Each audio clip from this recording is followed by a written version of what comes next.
I-ready nyo na po ang inyong mga panyad at yak po na maiiyak po kayo sa susunod po nating kaso. Si Mr. Jeffrey de la Cruz na isang mangingisda mula Camarines Norte, lumuwas po siya ng Maynila, bit-bit po yung dalawang anak upang mahanap po sana yung kanyang kinakasama na umalis daw po ng walang paalam. Naglakad daw po sila kasama po yung mga bata mula Daet hanggang Lopez, Quezon. Then nakisakay lang po sila sa truck mula Lopez, Quezon hanggang Pasig po. Pinalayas po ako ng bayo ko.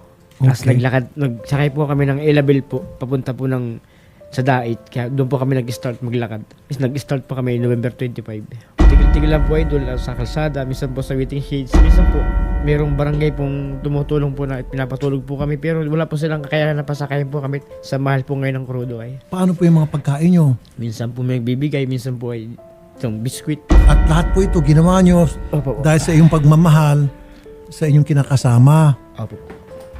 para mahanap siya. Opo, sir. Anong oras po kayo dumating dito sa studio namin? Kahapon lang po. Kahapon? Opo, idol. Saan kayo natulog kahapon? Diyan po kagabi, sir, sa labas lang po ng gate. Oh, pati ako maiyak ako nito eh. Grabe naman. Gusto niyo po siyang makausap? In person? O telepono? Mamili ka. In person, telepono? O Kahit cellphone lang video po, call? sir. Cellphone? Opo. Pero sir, kung face to face, in person, okay lang? Ayan ka na po, sir. Gusto ko na lang Papasukin! Si Mrs. Si Olivia. Papasukin. Dito pa upuin. Oh, nakasimangot si ma'am. Delikado to. Hindi po ako natutuwa Paliwanag yan sa sa pagbumuka niyan. Ha? Sa mga sinungaling po yan. Bakit po sinungaling? Kasi po daw, may lalaki daw ako. Wala naman bagong panganak. Makalalaki ako dyan. Hindi naman kaya lang. Nag-iimbento lang po yan para masiraan po ako. Hindi ang ibig ko sabihin. Pakinggan mo muna ako. Ang tagal natin baga nagsasama sa hirap at ginawa. Nagkatrabaho ka lang, bakit ganyan nagbigay ka ng ganyan? Madaling araw na, gusto mo papadala ko ako. Ito na lang ang paraan ko, kaya ako nagbanta kayo. Nag-i-scatter ka kasi. Nag-usugal ka. Nag- Dami mong bisyo sa sarili mo. Tinanggal ko na yun, matagal na yun.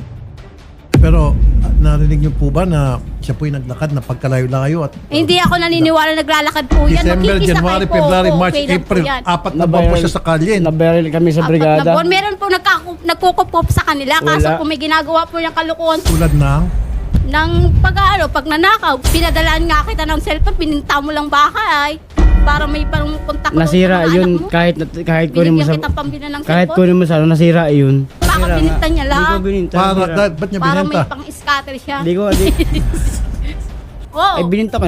May pamasahe lang kami pamunta doon, tsaka Sabi pagkain. mo, naglakad ka. Oo. Oo, ibig sabihin, sinungaling ka. Lupis naman yun. Oy, nagsisinungaling ka na naman. Surusugon. Nananakit po yan. Sa bis mo lang nangyari yun. Ilang beses kanya po Nang mali sinaktan? ka. Ano po, pagsasampal, panununtog, Hindi tinitiis ko lang po yung para sa Magsabi ka ng buhay. maayos. Ako po ngayon ang napipikon sa iyo. Kanina awang-awa ako sa iyo. Pati nung kinikwento ni Shari, tapos nakita kita, pagpasok pa lang, naiyak ka na. Pati ako, mitik ng malaglag luha ko. Pero ngayon, tumatay yung mga balahibo, buhok ko, parang gusto kitang kutusan eh. Sir, parang pinatulfo mo sarili mo dito. Binawi ko na yung tissues. Binawi mo na yung luha mo. Sayang yung tissues.